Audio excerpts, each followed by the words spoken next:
weight loss cheat code that I am using to help me lose weight so I never have to go on a weight loss journey again. Today we're going to talk about sleep, and this one is going to be a long video because I truly believe that for me this has been the biggest reason why I have had difficulties with my weight, and I've had yo-yoing and all of that. And I will probably need to give you a little backstory, aka life story, as to why sleep has been the biggest problem in my life. So I grew up in West Africa and I am asthmatic, not your typical asthma, but like moderate to severe asthma. And so in the village that I grew up in, yes, we had a hospital, but there was no primary care. And all I had to manage my asthma was an inhaler, which didn't always do the trick. So this meant that during a good chunk of my childhood, nights were terrible for me.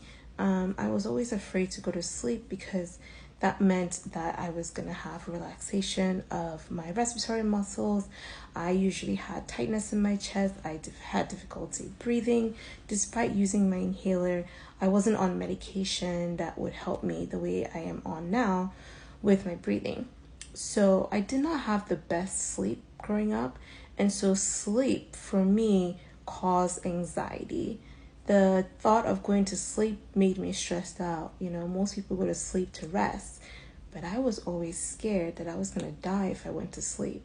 Now I know it's a little heavy, but I'm just sharing with you guys. And this was my reality for the first 15 years of my life until I came to the United States. And I finally was plugged into a hospital system. I had a pulmonologist. I was placed on medications, and I was able to start sleeping well without needing to. I wasn't worried about dying. My breathing was better, all of that. But I believe that was the first terrible relationship that I had with sleep, because at a young age, I had associated sleep with possibly dying, So that's where my issues started. And then, I got help from this medical community here in the US, and it really pushed me to want to do the same thing for other people, hence why I went into medicine. And so now I go into medicine, and of course I've chosen a path that potentially worsened my problem.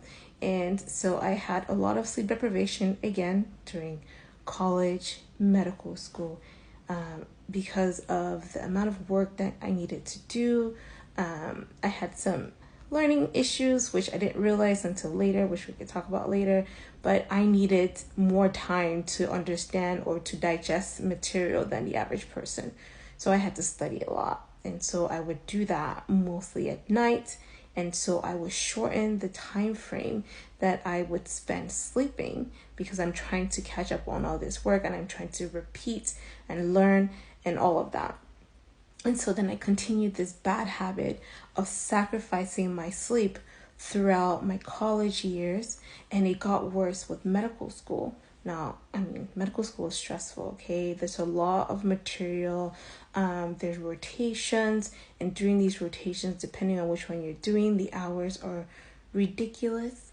And so, medical school was difficult. I was also not sleeping enough, And I thought, okay, I'm going to get through this. I'm going to do residency and things are going to be good, right?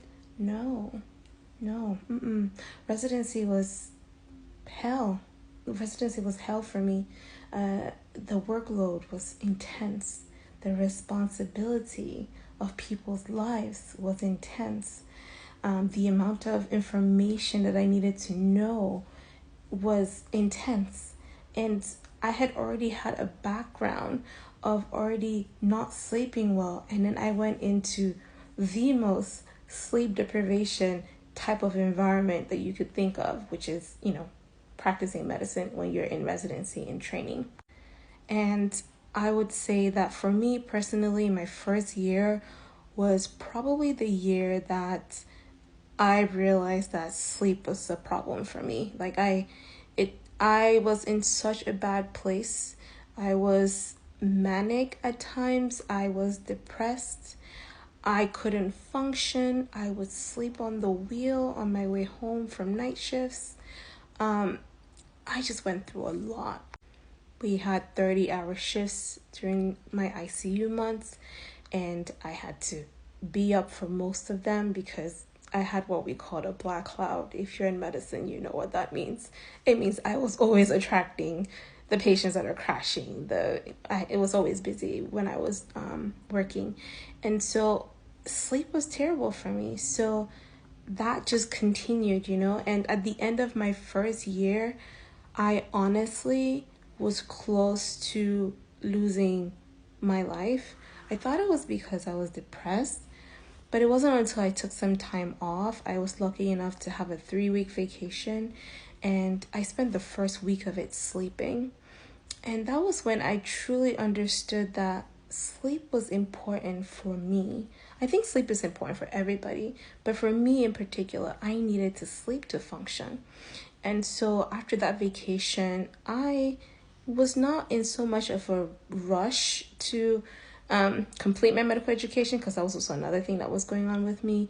I just decided that I was going to try my best to prioritize sleep. So I tried by starting with 5 hours a night. No matter what, I was going to protect it. And I did that throughout the second and third year of my residency, and I was somewhat able to survive, and my mental health improved significantly. And then I finished and I decided to become an entrepreneur, and that wasn't as stressful mentally, but I got pregnant. Ooh, yeah, I got pregnant. And so 2 weeks into pregnancy, I started not sleeping well. My first symptom was that I went to the bathroom. I would wake up in the middle of the night to pee every night from when I was 4 weeks pregnant. And this cycle started all over again.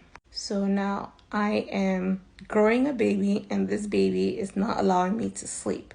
So functionally, I was just not there. Okay, like, again, my biggest struggle, not sleeping. And so I was like, let me just hang in there and have this baby so that I will be able to finally sleep, right? No, there was no sleep after the baby. If you have kids, you probably know this. But my first child had colic, so that was difficult. And I just continued to not sleep because now I had a child and I was starting my medical practice at the time. So I had two things that were keeping me up at night. I was either breastfeeding or taking care of my baby at night. Yes, I had a husband at the time, but that's another story. It was all on me.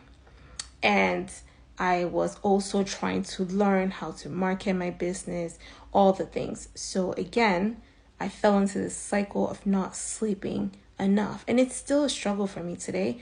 I now have 2 kids. Both of my kids never slept well, which meant I didn't sleep well, which meant I was constantly stressed and all of that. And to circle all that back to weight loss, imagine having that chronic stress on the body because of sleep deprivation. Of course, my body is not going to let go of the weight, right? And so it's been 5 years since I had my first child, and I still struggle with this every single day. But again, like I did when I was in residency and I was near, hurting myself, I had to start over again and say, okay, I'm going to protect 5 hours of sleep. And then I'm going to protect 6 hours of sleep. And now I'm at 7 to 8 hours, and things are so much better for me. And I can actually feel that has had a huge impact for me in helping me lose weight. Now, I know that was a really long rant, but if your sleep is not in order, weight loss is going to be extremely difficult. And as you have heard from my stories, there's so many different scenarios that can affect your sleep. But I implore you to start protecting certain amounts of time of your sleep. Start with 5 hours like I did, and then 6 hours, and then 7 hours. And that is going to really help decrease stress in your body and help you lose weight. So I hope that helps you.